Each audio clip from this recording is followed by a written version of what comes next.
Cerita tentang perempuan tidak pernah seragam, karena dunia perempuan adalah dunia yang dipenuhi masalah beragam. Kita sering dibuat bingung oleh generalisasi, oleh patriarki yang tanpa ujung. Jikapun kami mengeluh hingga berpeluh, jika tidak ada usaha, maka tidak ada pula hati yang luluh. Ini hanya sedikit cerita dari perempuan yang berani bersuara. Hai, perkenalkan, nama saya Aisyah Ramawati. Saya kuliah di salah satu universitas swasta di Surakarta. Nah, saya mau tanya nih, apa kegiatan kalian ketika bangun tidur? Pastinya sama seperti saya. Ketika bangun tidur, saya sering buka handphone. Apalagi kalau gebetan kita telepon. Nah, kita selalu memikirkan, gimana sih muka saya, gimana rambut saya. Pasti kalian mikirin seperti itu. Nah, mau tanya nih satu lagi. Apa sih yang ada di pikiran kalian pertama kali ketika kalian ngaca? Nah, bagi saya selalu berterima kasih sama Tuhan karena sudah diberikan tubuh yang agak berbeda dengan wanita lainnya. Saya bersyukur memiliki tubuh seperti tidak seperti wanita lainnya, karena menurut saya, hai, perkenalkan, nama saya Aisyah Ramawati. Saya kuliah di salah satu universitas swasta di Surakarta. Nah, saya mau tanya nih teman-teman, apa sih kegiatan kalian ketika bangun tidur? Apakah seperti saya? Ketika saya bangun tidur, saya selalu mencari handphone. Apalagi ketika gebetan kalian vid call atau menghubungi. Pasti kalian berpikir, gimana sih muka saya? Gimana rambut saya? Bah, pasti itu ada di benak kalian ya. Nah, saya selalu ingin bertanya kepada teman-teman, apa sih di pikiran kalian ketika pertama kali kalian mengaca? Aku selalu berterima kasih telah terlahir sebagai sosok wanita yang memiliki tubuh berbeda pada wanita lainnya. Bisa dikatakan tidak ideal, tetapi aku yakin bahwa Tuhan menciptakan setiap manusia dengan bentuk yang sempurna, sesuai porsinya masing-masing.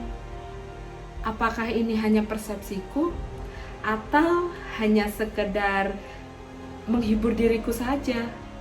Tetapi kurasa tidak. Karena aku meyakini bahwa setiap wanita memiliki inner beauty yang akan selalu terpancar pada dirinya masing-masing, teman-teman. Menurut saya, kecantikan tidak timbul pada riasan di wajah, namun timbul pada cara kita berperilaku, cara kita mencintai orang, cara kita menghargai orang lain, dan cara kita berbicara.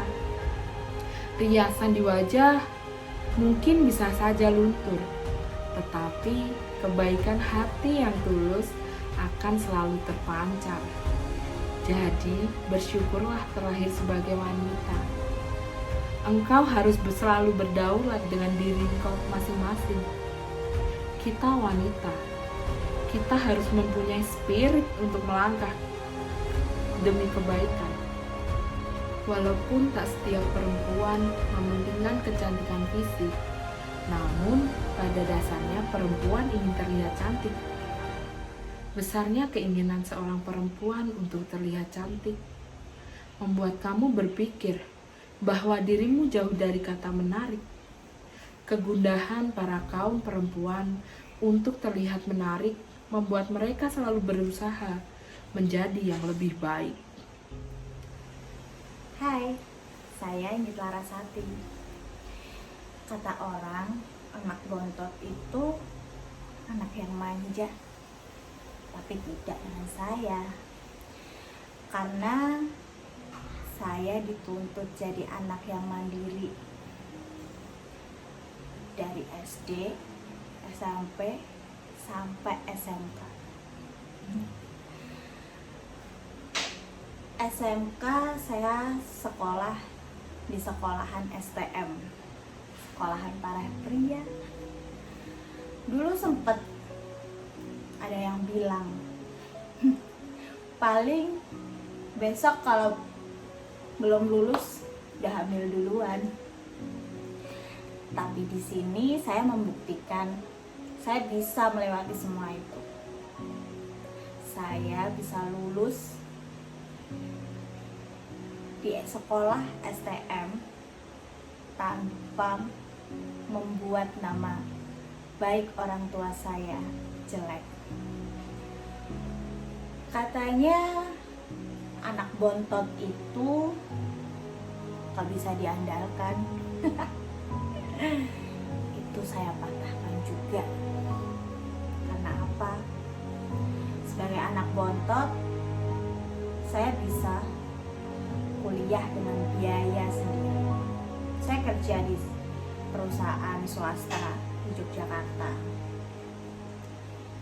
Dari bekerja di sana, saya bisa membiayai pendidikan saya. Seiring berjalannya waktu,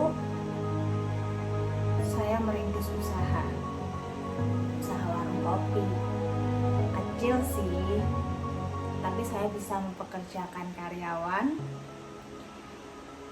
Dengan hasil usaha ini,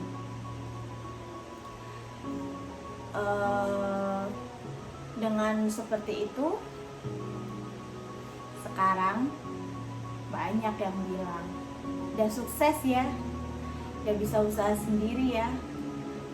Alhamdulillah, semua itu berkat doa ibu saya, ayah saya, support juga dari keluarga saya.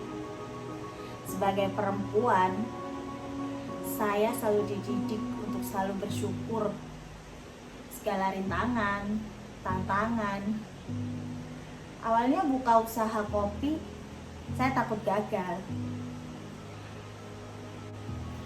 Tapi menyelesaikan apa yang sudah saya mulai, bagi saya itu kewajiban. Akhirnya usaha di tengah pandemi sudah saya lewati. Walaupun omset yang didapat pasti turun, tapi saya yakin pandemi bukanlah halangan untuk saya melanjutkan usaha saya. Saya Nini Larasati, inilah cerita saya.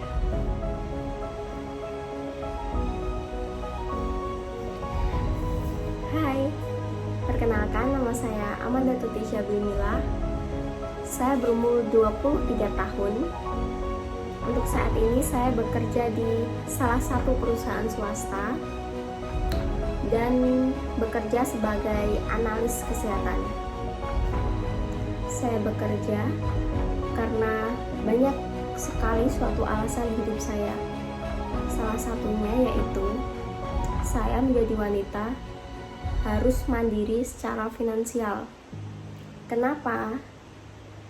Karena menurut saya, ketika wanita mandiri dalam finansial, wanita akan lebih mudah, lebih leluasa untuk mengambil keputusan yang menurutnya terbaik untuk dirinya dan tidak tergantung dengan keputusan orang lain. Ya, untuk pencapaian sekarang ini dirasa tidak cukup mudah. Karena apa? Mungkin bisa dibilang saya berasal dari keluarga yang tidak kaya raya, tidak yang minta ini itu langsung ada. Tapi saya percaya tidak ada yang tidak mungkin. Nyatanya, setiap usaha pasti akan ada hasilnya. Ya, mungkin hasil yang saya dapatkan saat ini belum melampaui cita-cita dan impian saya. Namun, saya masih muda. Saya yakin hari esok, ketika saya tetap berusaha dan bekerja keras, semua impian saya akan tercapai.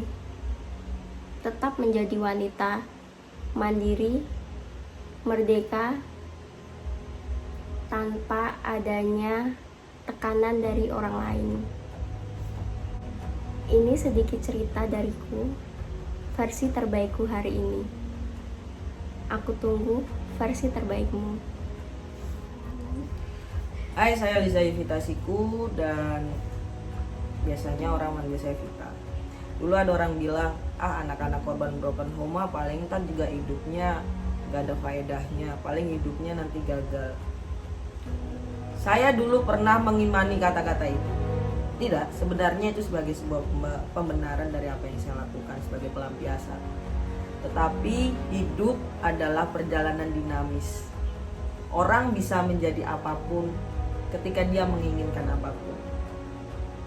Sekarang saya bekerja sebagai seorang pengelola perpustakaan desa, pengelola web desa, dan juga seorang trader, vokalis band, dan juga penulis. Satu hal yang saya imani saat ini adalah ketika kita bermimpi, kejar saja mimpi. Kesempatan tidak hanya untuk ditunggu, tetapi membuat kesempatan itu lebih penting daripada sekedar menunggu. Menjadi perempuan berarti bersiap menjalankan berbagai macam peran. Kita sudah terkenal sebagai makhluk yang multitasking, bisa melakukan segala macam hal dalam waktu bersamaan. Menjadi perempuan yang punya cukup kemerdekaan membuat saya bebas untuk memilih apapun yang saya mau. Jika kamu hari ini berada dalam titik di mana kamu merasa kamu tidak berharga, merasa kamu telah banyak melakukan kesalahan, ingatlah bahwa ketika orang mau berubah, semuanya bisa berubah kok. Dan hidup itu dinamis. Ingat saja ini. Perempuan ketika dia insecure sama dirinya sendiri, dia nggak akan menjadi apa-apa. Karena kecantikan perempuan terletak ketika dia percaya diri, dia nyaman sama dirinya, dia percaya sama dirinya, dan dia berterima kasih terhadap dirinya sendiri. Penghargaan terhadap diri sendiri itu sangat diperlukan. Karena apa yang kamu miliki adalah dirimu sendiri. Nilai dari dirimu pun tidak tergantung tentang siapa orang tuamu, siapa pasanganmu, siapa temanmu, tetapi dirimu sendiri. Teruslah berkarya, karena itu akan menentukan versi terbaik dirimu di kemudian hari. Ini ceritaku hari ini di versi terbaikku. Jangan menyerah, Harus tetap semangat. Selalu bersyukur. sampai ketemu di versi terbaik kamu.